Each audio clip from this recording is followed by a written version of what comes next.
आणि थेट संभाजीनगरमध्ये जाऊया। छत्रपती संभाजीनगरात ठाकरे विरुद्ध शिंदे गट आपापसात भिडल्याचं पाहायला मिळतंय। ते घेऊन आले दशमी, त्यावर उद्धव बाळासाहेब ठाकरे सोबतच बाळासाहेब ठाकरे आणि आदित्य ठाकरे यांचा फोटो असल्याचं आपल्याला पाहायला मिळतंय। आणि रस्त्यावर ही सगळी लोक आहेत आणि इथं ते बोलण्याचा प्रयत्न करतायत, आंदोलन करण्याचा प्रयत्न करतायत। थोडा गोंधळ या ठिकाणी सुरू आहे। आपण कार्यकर्त्यांशी बोलण्याचा प्रयत्न करू। ये इकडे। कशासाठी काय काय म्हणणं आहे तुमचं? बोल ना, बोल बोल बोल काय म्हणणं आहे तुमचं? सगळ्या संपूर्ण महाराष्ट्राला, संपूर्ण हिंदुस्थानला माहिती आहे, शिवसेना हा पक्ष समन्वय बाळासाहेब ठाकरेंनी निर्माण केला। बाळासाहेब जिवंत असताना त्यांनी उद्धव साहेबांना, आदित्य साहेबांना त्यांचा उत्तराधिकारी म्हणून नेमलेला आहे। त्याच्यानंतर 10-11 वर्ष लोटले, परंतु या गद्दारांनी भाजपचं ऐकून शिवसेना आमच्यापासून चोरली। भाजपने हे आणि गद्दारांनी म्हणून हे षडयंत्र केले, परंतु हा संपूर्ण महाराष्ट्र, संपूर्ण हिंदुस्थान हे जाणून आहे की हा पक्ष कोणाचा आहे, हे बाप कोणाचे। त्यामुळे येणाऱ्या काळात जनता ह्या गद्दारांना गाडल्याशिवाय राहणार नाही। आपण बघतोय ठाकरे गटाचे कार्यकर्ते आक्रमक झाले, रस्त्यावर येण्याचा प्रयत्न करत आहे। बाळासाहेब ठाकरे यांचा फोटो घेऊन ते रस्त्यावर उतरलेले आहेत आणि आता ट्रॅफिक यामुळे जाम झाली आहे।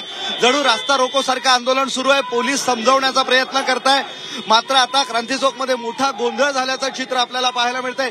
कार्यकर्ते आक्रमक आहे, गद्दारांच्या बाजूने निकाल देणं ही सुद्धा एक गद्दारी असं म्हणताय। आणि बाळासाहेब ठाकरे, आदित्य ठाकरे, उद्धव ठाकरे यांचा फोटो घेऊन रस्त्यावर हे आंदोलन सुरू आहे। वर्दळीची वेळ आहे, संध्याकाळची वेळ आहे, त्यामुळे क्रांती चौकात आता मोठा ट्रॅफिकचा खंडोबा झाला आहे।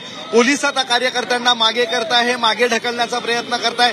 शांत व्हा अशा पद्धतीचं आवाहन त्यांना केलं जात आहे आणि पोलिसांनी आता या सर्व कार्यकर्त्यांना रस्त्याच्या बाजूला केलेलं आहे। त्यांना समजावून सांगण्याचा प्रयत्न सुरू आहे। कायदा सुव्यवस्था हातात घेऊ नका अशा पद्धतीचं आवाहन त्यांना केलं गेलं आहे, मात्र कार्यकर्ते मागे जायला तयार नाही। या ठिकाणी थोडी धक्काबुक्की कार्यकर्ते आणि पोलिसांमध्ये झाली असल्याचं चित्र आपल्याला पाहायला मिळते। खरं तर इथं थोड्या वेळापूर्वी शिंदे गटाचं आंदोलन सुरू होतं। फटाके फोडून त्यांनी आनंद उत्सव साजरा केला आणि त्याच वेळेस ठाकरे गटाची ही सगळी लोक आली। या ठाकरे गटाच्या गर्दीमध्ये अंबादास दानवे यांचा मुलगा आहे, चंद्रकांत खैरे यांचा मुलगा आहे आणि ती सगळी लोक या ठिकाणी आंदोलन करताय आणि वारंवार रस्त्यावर येण्याचा प्रयत्न करताय।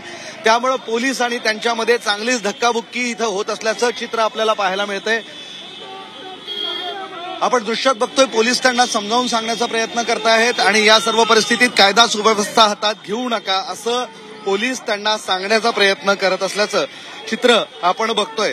संभाजीनगरमध्ये दोन्ही पक्षाची ताकद जास्त आहे आणि त्यामुळं हा सगळा प्रकार इथं होत असल्याचं आपल्याला म्हणता येईल। दोन्ही पक्ष आपापली ताकद दाखवण्याचा प्रयत्न करताय। शिंदे गटाचे लोक आंदोलन करत होते, ठाकरे गटाचे लोक आंदोलनात उतरले आणि एकनाथ शिंदे यांचा फोटो सुद्धा ते इथं फाडण्याचा प्रयत्न करताय। आपण बघतोय की त्यांनी काही फलकं आणलेली आहेत आणि ती फलकं फाडण्याचा त्यांचा प्रयत्न सुरू आहे। एकनाथ शिंदे यांचा फोटो त्यावर आहे आणि ही सगळी फलकं फाडण्याचा त्यांचा प्रयत्न सुरू आहे। आणि यावेळेस पोलिसांमध्ये आणि आंदोलकांमध्ये जबर धक्काबुक्की सुरू असल्याचं आपल्याला पाहायला मिळतं आहे। चांगलाच गोंधळ या ठिकाणी सुरू असल्याचं चित्र आपल्याला पाहायला मिळतंय। आक्रमक झालेले कार्यकर्ते आहेत आणि त्यातून पोलीस त्यांना थांबवण्याचा प्रयत्न करताय। अखेर हे सगळे कार्यकर्ते आता बाजूला झाले आहे। मात्र एक गोष्ट म्हणावी लागेल की ठाकरे गट आक्रमक झालेला आहे आणि तो सुद्धा आता रस्त्यावर उतरलेला आहे आणि आज आलेला निर्णय त्यांना मान्य नाही। व्हिडिओ जर्नलिस्ट मोहम्मद तौफिकसह मी विशाल करोळे, झी मीडिया, छत्रपती संभाजीनगर। संभाजीनगरात शिंदे ठाकरे गटाचा राडा पाहायला मिळतोय। संभाजीनगरात शिंदे आणि ठाकरे गट आमने सामने आल्याचं पाहायला मिळतंय। क्रांती चौकातली ही दृश्य आपण पाहतोय। थेट संभाजीनगरातनं एक्सक्लुझिव्ह दृश्य झी 24 तासवर